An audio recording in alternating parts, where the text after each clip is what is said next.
Cara, muito boa. A gente tem agora um momento, né, no evento, um momento bem legal. Meu gato tá reclamando atenção aqui direto.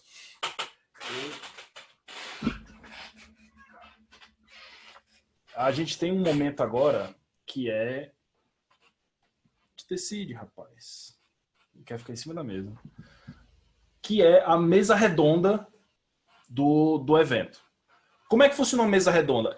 Basicamente, imaginem-se todos vocês em uma mesa redonda e todos vocês têm voz para falar e discutir, trocar ideia, certo?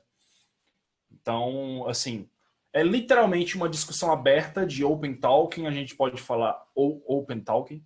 A gente pode falar sobre o que quiser, tirar dúvidas, trocar ideia, compartilhar projetos, coisas que a gente está estudando sobre Elix, etc.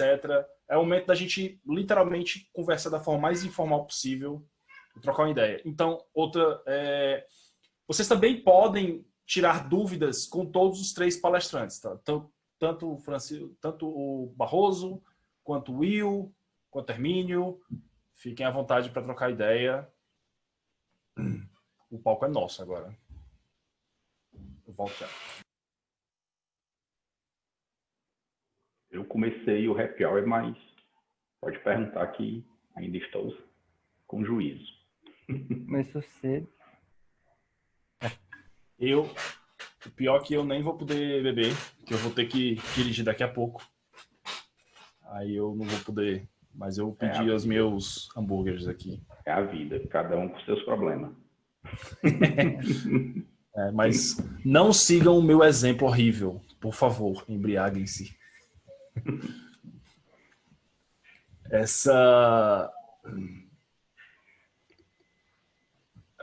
Enfim, um comentário que eu queria fazer sobre o lance do Elixircism, né? A gente achou um nome muito doido para isso, que é essa parada da gente de se unir, resolver problemas no Exorcism, que o Hermínio e o Yuri estão tocando, né?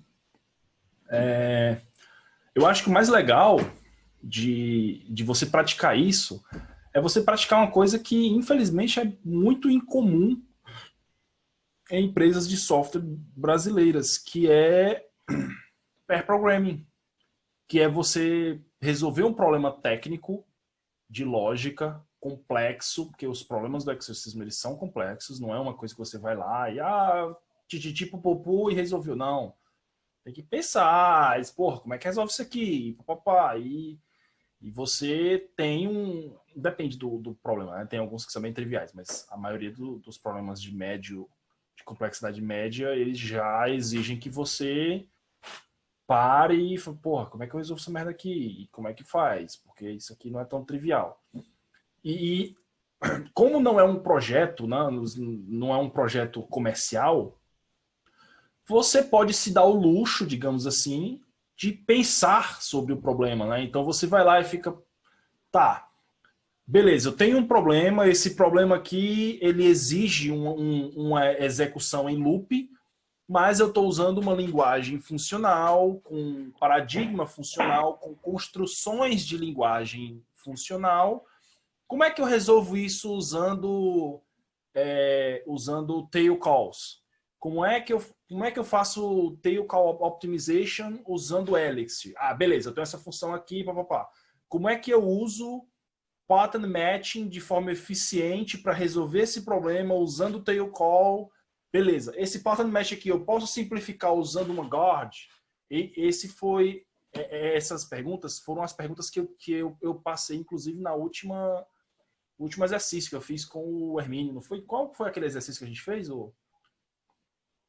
Eita, eu não lembro agora, ó. Vou até olhar aqui. Porque a gente fez um exercício bem legal, que foi... Deixa eu ver. Foi o Perfect Numbers. Aquele dos números, tu lembra? Uhum. Foi bem divertido esse. Era um problema simples, um problema chamado Perfect Numbers, que você... Eu não lembro exatamente como era o problema, mas exigia que você fizesse uma execução de loop e esse loop ele ia executando e você ia ter que gerenciar ia passando um estado em relação a isso, então o comportamento era muito semelhante a um reducer, mas às vezes você tinha que fazer ele na mão por, sei lá, eu não lembro o motivo. Então, você acaba tendo que resolver problemas que, tipo, se eu fosse resolver isso aqui em uma linguagem como JavaScript, PHP, Python, Ruby, eu ia ter uma abordagem totalmente diferente. Então, você passa a exercitar a linguagem e a metodologia do Elixir, né? do Erlang e tal. E esse ambiente modular, centralizado, tipo, é só um probleminha, a suíte de teste já está lá. Eu acho que isso permite bastante você aprender a tecnologia em si. Eu particularmente, sou totalmente fãzaço do Exorcism. Eu já fui contribuidor deles, eu contribuí para track de JavaScript e o trabalho de back-office deles é fantástico. Inclusive, Hacktoberfest está aí, né, galera? Se vocês quiserem contribuir, eu, por exemplo, uma das contribuições que eu quero fazer vai ser pro Exorcism. E, cara, porra, é uma ótima oportunidade para aprender. Exorcism, perdão, aprender Elixir e aprender outras linguagens também. Os caras têm bem umas 80 linguagens lá. Falei demais. Mas, enfim, mesa redonda. É para isso que a gente está aqui. Mas a ideia realmente, cara, é muito boa, porque, assim, a prática de programação em Py ainda realmente aqui no Brasil, principalmente, não é tão divulgada. Na Forte, nós praticamos durante muito tempo, passamos um bom tempo do projeto no começo, e aí, cara, era impressionante, assim, a gente pegando a forma que o outro cara resolvia o problema, o outro cara pensava, pegava os atalhos do teclado e perguntava, como é que tu fez isso? Aí tinha um cara lá muito bom o cara lia a tela todinha muito rápido, ele tinha um padrão para enxergar como é que o código estava e já identificava algo. A gente questionava, cara, como é que tu identificou isso tão rápido? Eu estou procurando aqui, tu já achou? Aí o cara ia explicando. Então, a troca de experiência realmente na programação em Py é foda, o aprendizado é gigantesco, né? E não é só na questão de linguagem, realmente. Né? Você aprende várias práticas, aprende vários macetes. Isso aí não tem preço, não. E a galera tem que aproveitar, realmente. Aproveitar esse mundão online aí e fazer esse intercâmbio aí. Não adianta ficar em casa tentando só estudar. Né? Tem a galera, às vezes, que tem até dificuldade em criar problemas, criar cenários, né? A gente percebe isso. Tem desenvolvedor que tem essas dificuldades. Pô, eu queria fazer algo, aí vai para o padrão ali, faz um blog, faz uma coisa que já está com a literatura mais forte, mas aí você não vê o real problema. Você não consegue extrair do seu estudo o que realmente é importante para o desenvolvimento do dia a dia, né? Então, essa iniciativa aí realmente é foda. Tem que botar para frente mesmo, a galera tem que participar.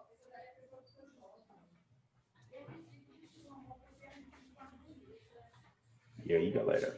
Eu tenho umas dúvidas aí, mais pra galera que já trabalha com Phoenix, né? São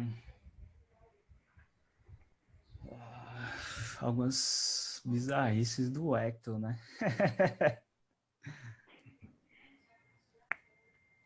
Cara, o Hector, eu travei para aprender o Hector, viu? Não é trivial, não. São... como é que é a questão é, tipo... uma das maiores dificuldades que eu vi, assim, tipo, que eu vi, né? Só vi porque cheguei a usar nem nada, mas é questão de estrutura de organização dele, porque quando ele usa um projeto, ele cria em uma estrutura as migrações que podem ter os seeds, né? E tem como é que é a estrutura que ele organiza isso dentro da aplicação, né? Que até onde eu cheguei a ver, existe o cara como se fosse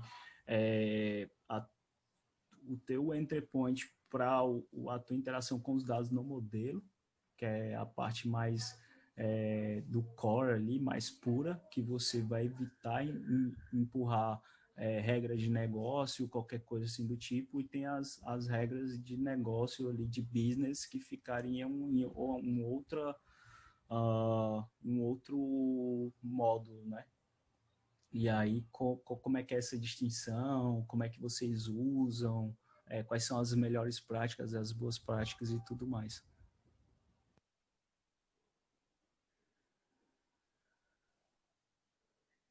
Tem o default que o Phoenix já prega, né? Que quando você cria o projeto lá, ele sobe as migrations de uma pasta separada da pasta lib. Ele tem a pasta lib, e aí dentro da pasta lib tem a pasta web e a pasta de lógica de negócio.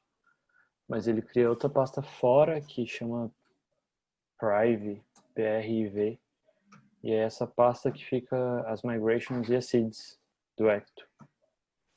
É um pouco semelhante com o que tem no Rails, né? O Rails ele fica fora as migrations. Hermínio, João, cara, prazer. Oi, prazer. Eu compartilhei um link aí. Eu estou seguindo mais ou menos essa estrutura aí que esse cara falou, certo? Você tem vamos lá, no Phoenix você tem a parte web e a parte de domínio, né? A parte de domínio vamos dizer assim, fica no lib, né? Então você estrutura o negócio no lib, né? Os esquemas do Ecto, ele para mim é a entidade, certo? Uma entidade anêmica, certo? E aí você constrói em outro arquivinho dentro do domínio seus queries e seus serviços que vão gerar efeitos colaterais no sistema, né? E aí eu estou seguindo mais ou menos esse padrão, assim, você tem uma fachada que interage com suas regras de negócio, separando a entidade, que é o esquema, as queries e os serviços que vão gerar efeitos colaterais. É mais ou menos isso que eu estou seguindo. Eu compartilhei o link aí, depois, se interessar para mais alguém, eu estou fazendo mais Boa, ou menos essa eu abri aqui abordagem. para dar uma olhada. Com certeza. É uma das coisas que eu vejo muito, porque como ele usa uma outra pegada, uma outra estrutura, né? Então, às vezes dependendo do seu background, da sua linguagem agora, que é uma das coisas que o Barroso falou, você vem de um background, de outra linguagem, de outro paradigma, e você quer empurrar com toda a força, tipo, cara, é isso daqui que eu vi e essa linguagem vai ter que trabalhar da forma que eu usava no outro ali, do que eu tinha de referência e tudo mais. E não é isso, né? Você tem que, cara, zerar e começar do zero e criar primeiro esse mindset, essa mentalidade do funcional e depois entender o porquê dessas abordagens, por que o framework te dá isso, por que ele te propõe tal coisa e quais são os ganhos e por que você deve seguir isso, sim ou não, né? Eu acho que é uma das coisas mais difíceis que eu tenho trabalhado fazendo exercício, é criar essa mentalidade funcional, né?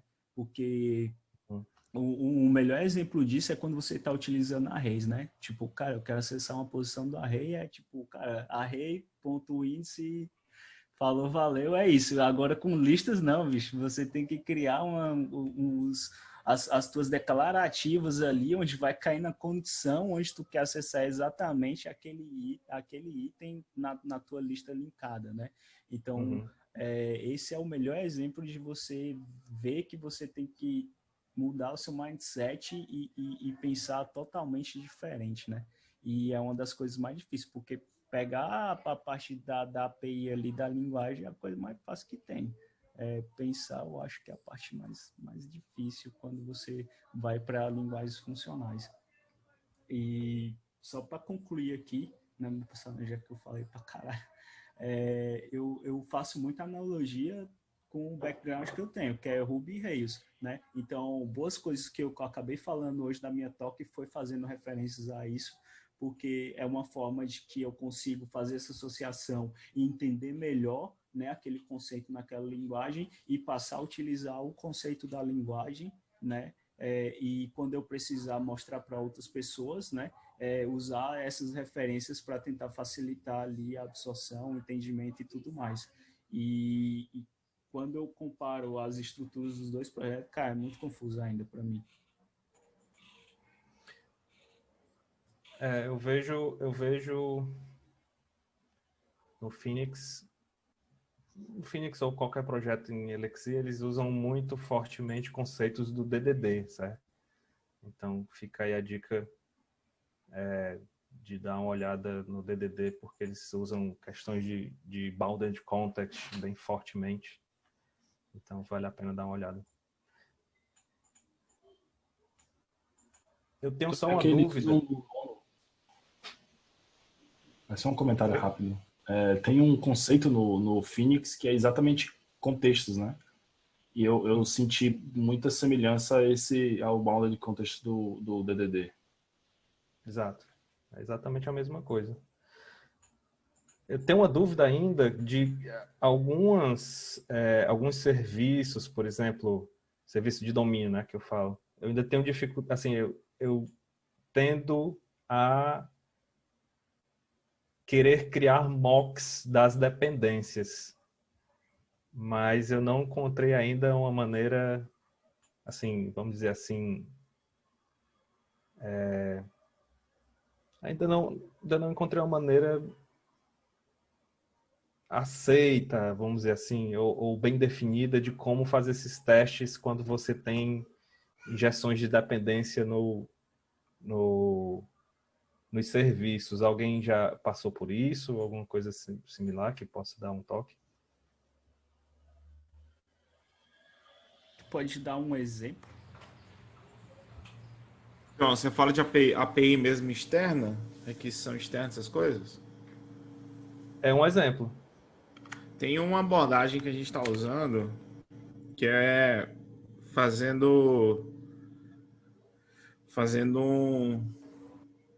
subindo um cowboy, não, subindo um plug junto com a aplicação de testes, e esse plug funciona como se fosse uma API, retornando, sendo um mock da API, sabe? Ah, entendi. Deixa eu ver se eu acho aqui o texto, mas é bem interessante porque deixa tudo muito rápido e funciona como mock. E o código, a gente acaba não tendo que mocar no código. Então, o código é um código único, saca? É uma Entendi. boa ideia. Uma abordagem massa. Se não. Mas aí, qual que é o papel desse plug? Ele reproduz o comportamento da API, mas com valores fictícios, é isso? Ou, quando você, no final do dia, quando você moca... quando você está mocando uma API externa, no final do dia, sei lá, você usa... Quem vem do mundo Rails aí, tem aqueles projetinhos que você liga, ele faz meio que um clone da resposta e guarda num arquivo YML, sabe? E aí, quando você roda o seu teste a segunda vez em diante, ele não pinga mais externamente, porque ele já tem ali um mockzinho daquela resposta. Então, VCR, essa... né? Oi? VCR, né? É o VCR, isso, exatamente. É o VCR da vida. O que a gente está fazendo aqui é exatamente fazendo isso, só que subindo um plug, porque é muito simples fazer um plugzinho que retorne, sabe? Uma chamadazinha JSON do jeito que você precisa. Ok. Mas e quando o teu serviço ele gera um I/O, mas esse I/O não é de HTTP? Por exemplo, ele é uma mensagem de socket, ou ele é uma leitura de arquivo? Bom, aí quando você souber também me avisa aí, porque eu não sei, não faço ideia não. A minha pergunta é válida porque eu também não sei, entendeu? Pois é, eu sei, a gente não assim, velho, no contexto que a gente tá, dificilmente a gente vai usar outra coisa desse sentido, sabe? E assim, porque é muito difícil mocar em Elixir. Ponto. Tem um projeto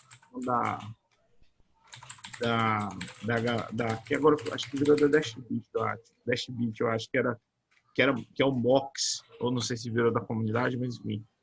É da Dashbit. Estou inclusive lendo ele agora. Ele é muito, assim, mocar funcional, ela é muito complexa, sabe? Então, é bem difícil. Umas coisas que a gente está fazendo para mocar função e outras coisas é passar por parâmetro mesmo, sabe? Em vez de passa por parâmetro a função e aí a função no teste a gente faz com que ela retorne verdadeiro ou falso, sabe? É uma forma da gente fazer um mock mais simples. Não é nem mock no final do dia, né? A gente está fazendo injeção de dependência. E aí fica mais tranquilo também para poder testar. A injeção de dependência é uma ótima... faz esse problema desaparecer, né? Exato. É outra abordagem que a gente está fazendo. Mas eu acho super válido também.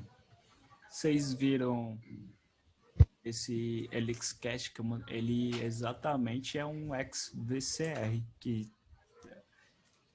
alguma implementação de alguma maneira de como criar essa abstração, né? Quem vem do mundo Rails e usava o VCR. Pô, é porque é muito barato fazer um plugzinho, saca? Que você bota isso é verdade. É muito, muito barato. É diferente que você tem, sei lá, eu nem imagino como é que a gente poderia fazer isso no Ruby, sabe? De ser simples o suficiente para você botar em um arquivo só, sabe? Então, o Ruby tem o hack, né? Acho que daria para fazer com isso. Só que eu acho que o hack não é tão popular no mundo Ruby quanto o plug é no Elixir, se liga?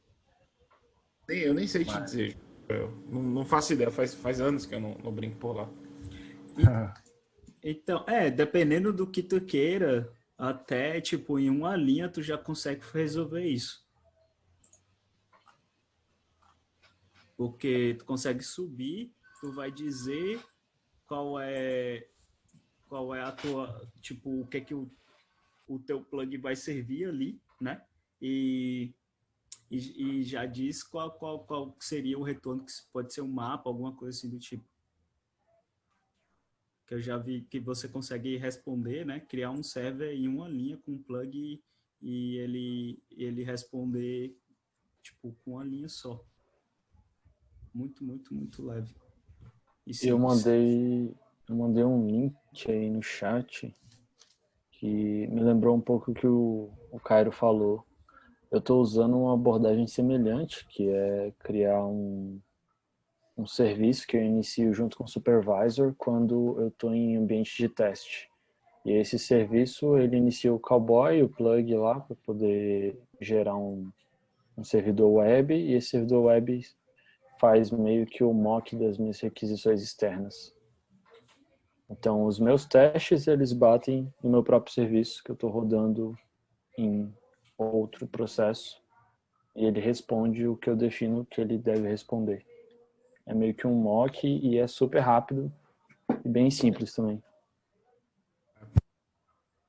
Eu gosto dessa abordagem, é boa. Não sei, alguém já testou o Elixir 1.11 e se sim, tipo, já chegou a fazer lances de delivery lá, de release e tudo mais? Porque é uma das coisas que eu vi que a comunidade batia muito forte, assim, que reclamava bastante, é esse lance de você usar a diferença lá do runtime com compile time, quando você está lançando release, que era uma confusão só, né, naquela parte lá do arquivo lá do conf.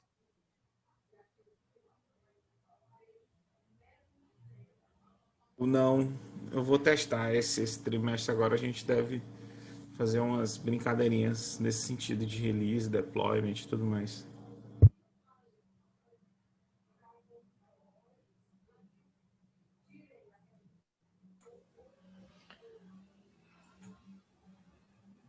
Também só dei uma lida, não consegui ainda. Tem um projetinho pessoal aqui, que é ainda em Elixir, e estou nesse ponto de investigar como é que faz deploy direito. Uma das coisas é essa, dos releases. E é coisa que eu vejo muito pouca documentação, ou blog post, alguma coisa assim. A galera bate muito forte. Genserver, OTP, Genserver, Genserver. No fim, tu usa quase nada do Genserver, né? Na real, tipo, sei lá, 10% da tua aplicação vai usar uma parada dessa, né? Dali do OTP mesmo. Uhum. Muito, sei lá, vai interagir com outros pacotes, vai criar tuas entradas ali, as tuas módulos e funções públicas e fazer o que tem que fazer com os teus structs na parte mais protegida da tua API, que tu vai expor só para a parte interna mesmo. E até porque serve ali essas coisas quando você vai colocar ali o processo para ficar em loop e tal, usando o real propósito dele, não atende a muita coisa, né? Tipo, muita coisa não faz sentido você usar ele, né? Até agora eu não usei para nada, né? Não criei nenhum processo com o Genserver, não precisei para nada até agora.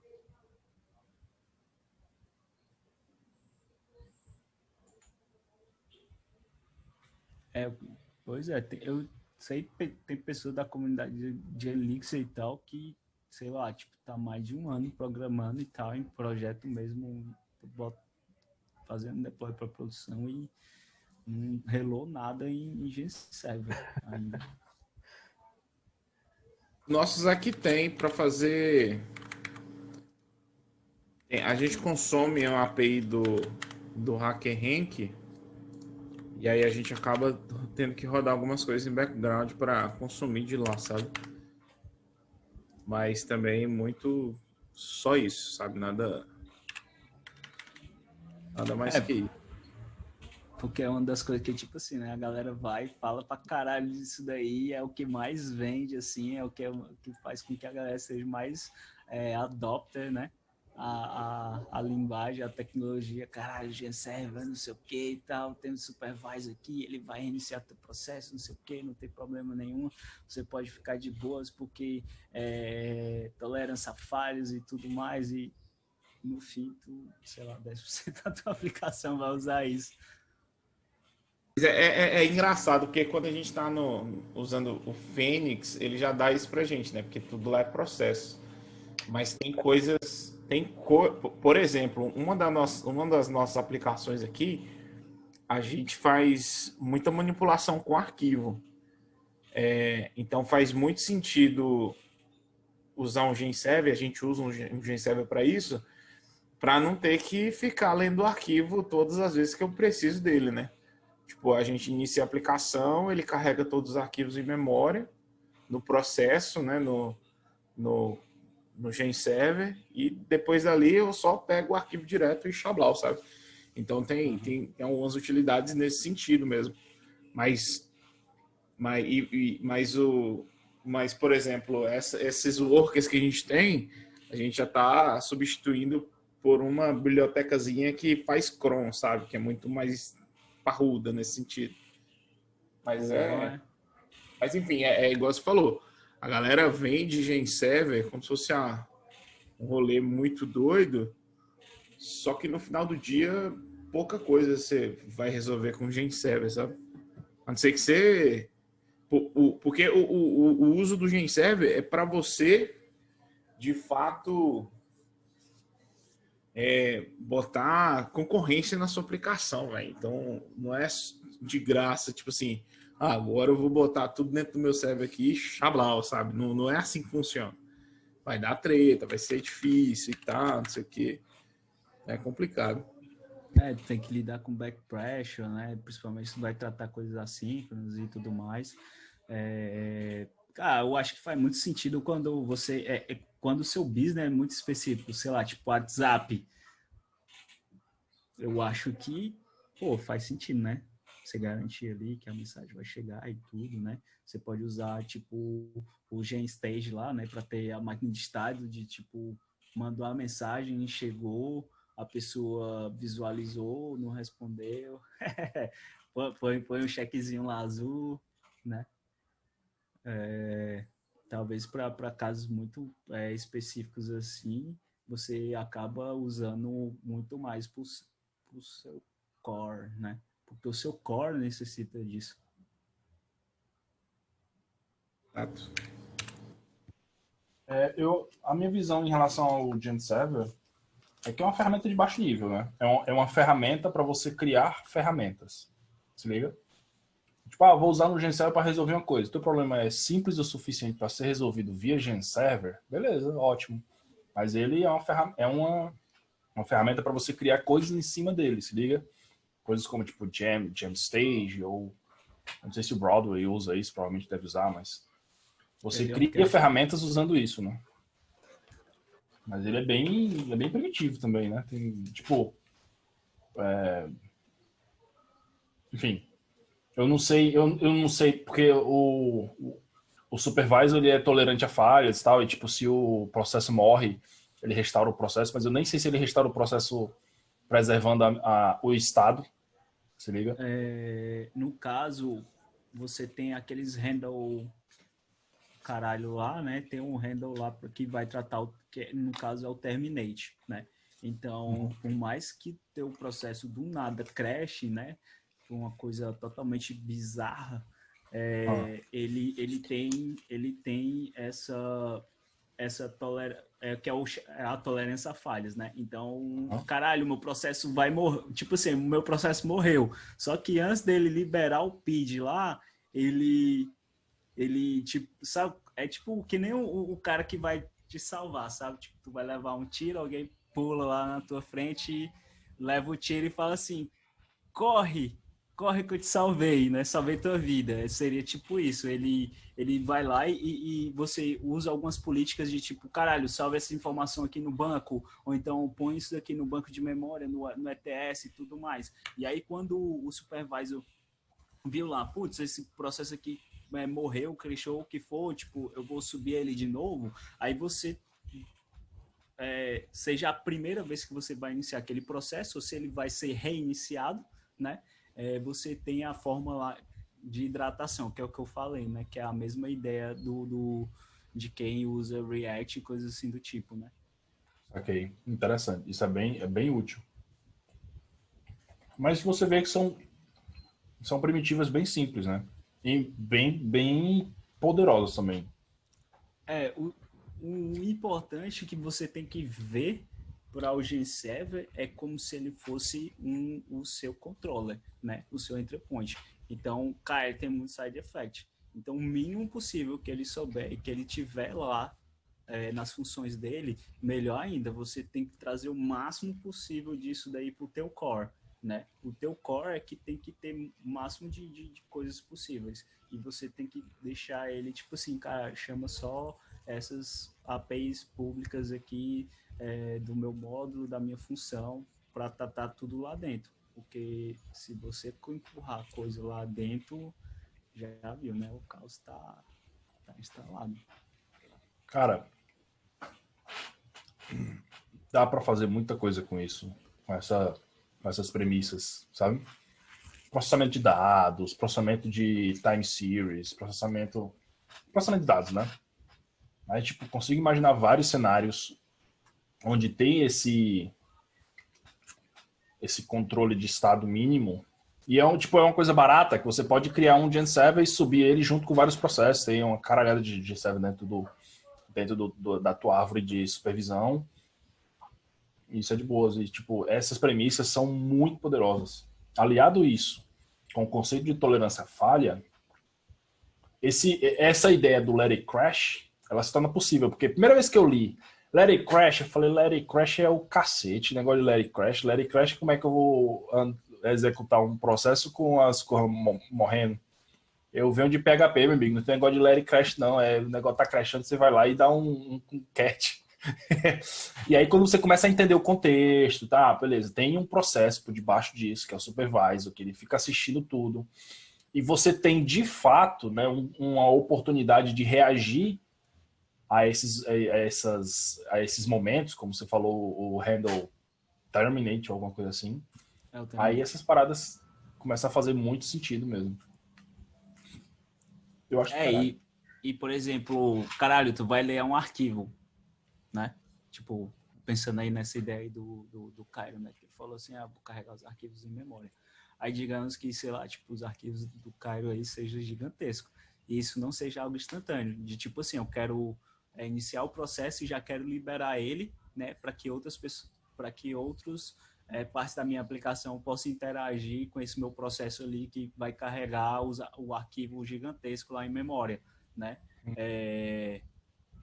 E existem técnicas que você faz isso no seu initialize, que é tipo assim, eu vou iniciar o processo, vou devolver o processo, né, vou liberar o processo aqui para ele receber mensagem aqui no mailbox dele, né, e com isso eu vou fazer uma passagem de mensagem usando pattern matching para o continue, que o contínuo é o cara que vai fazer, de fato, o carregamento daquele arquivo em memória só para deixar o teu processo livre já para poder interagir com toda a parte do teu sistema.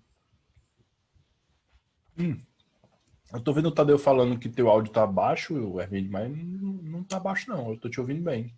Ô Tadeu, talvez seja o teu próprio fone aí que tá ruim. Eu acho que eu também devo estar falando longe do microfone. Talvez. Tenta falar um pouquinho mais perto. Tu não tem braço, não? Dá pra trazer o microfone pra cá, não? Pertinho assim? Dá? Agora tá perto. Tem um Delicadeza é boa, né, cara? Coisa boa, delicadeza. O que? Eu fui bruto, foi? Não, no meu padrão foi super delicado. Nossa, eu nem percebi. Desculpa. Desculpa, de verdade. Putaria. Ei, cara, nós vamos até que horas? Nós estamos chegando perto do fim. Cara, assim, o evento já acabou, a gente tá só trocando ideia. Show. Mas fique à vontade de encerrar e fazer outras bom, coisas. Cara. Muito bom. Eu vou já encerrar e parabéns aí. Muito bom. Show de bola o evento, que continue tendo muito. Cairo, tua ideia, tua startup aí também é massa, viu, meu irmão? Dou maior valor essa sacada aí de botar a galera para programar, ensinar e depois dar postergar aí o pagamento. Muito massa aí essa ideia aí. Já vi de algumas outras semelhantes. Pancada. Tem tudo a ver, cara. A nossa área precisa pra caralho de gente. Precisa de gente boa. E essas ideias aí ajudam pra caralho o ecossistema. Massa demais. Parabéns. Obrigado. Oi, hein, galera? Boa noite.